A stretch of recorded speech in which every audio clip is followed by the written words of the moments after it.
പാമ്പ് കടിച്ചുള്ള മരണങ്ങൾ ഇപ്പോൾ അനേകം കേട്ടുവരുന്നുണ്ട് അല്ലേ? ചൂടുകാലമായതുകൊണ്ട് തന്നെ വിഷജന്തുക്കളുടെ സാന്നിധ്യം വളരെ കൂടുതലായി വരുന്നു. നബിതങ്ങളുടെ കാലത്ത് ഇങ്ങനെ ഒരു സംഭവം ഉണ്ടായിരുന്നു. ഒരിക്കൽ നബി സല്ലല്ലാഹു അലൈഹി വസല്ലമയുടെ സദസ്സിലേക്ക് ഒരാൾ സങ്കടത്തോടെ കടന്നു വന്നുകൊണ്ട് അയാൾ പറഞ്ഞു, അള്ളാഹുവിന്റെ റസൂലെ, കഴിഞ്ഞ രാത്രിയിൽ എന്നെ ഒരു തേള് കടിച്ചു നബിയെ. ആ വേദന കാരണം എനിക്ക് ഒരു നിമിഷം പോലും ഉറങ്ങാൻ കഴിഞ്ഞില്ല.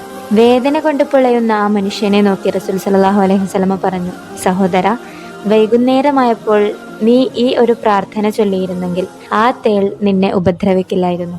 വിഷജീവികളിൽ നിന്നും അപ്രതീക്ഷിതമായി ഉണ്ടാകുന്ന ഇത്തരം അപകടങ്ങളിൽ നിന്നും സംരക്ഷണം നൽകുന്ന ആ മനോഹരമായ ദിക്ർ തങ്ങൾ സല്ലല്ലാഹു അലൈഹി വസല്ലമ ആ മനുഷ്യന് പറഞ്ഞു കൊടുത്തു. അഊദു ബികലിമാത്തില്ലാഹി തമ്മാത്തി മിൻ ശർരി മാ ഖലഖ്. നമ്മുടെ വീടുകളിലും പരിസരങ്ങളിലും പാമ്പിന്റെയോ തേളിന്റെയോ ശല്യങ്ങൾ കൂടുമ്പോൾ, പ്രത്യേകിച്ച് വൈകുന്നേരങ്ങളിൽ ഈ ദിക്ർ 3 തവണ ചൊല്ലാൻ നാം മറക്കരുത്.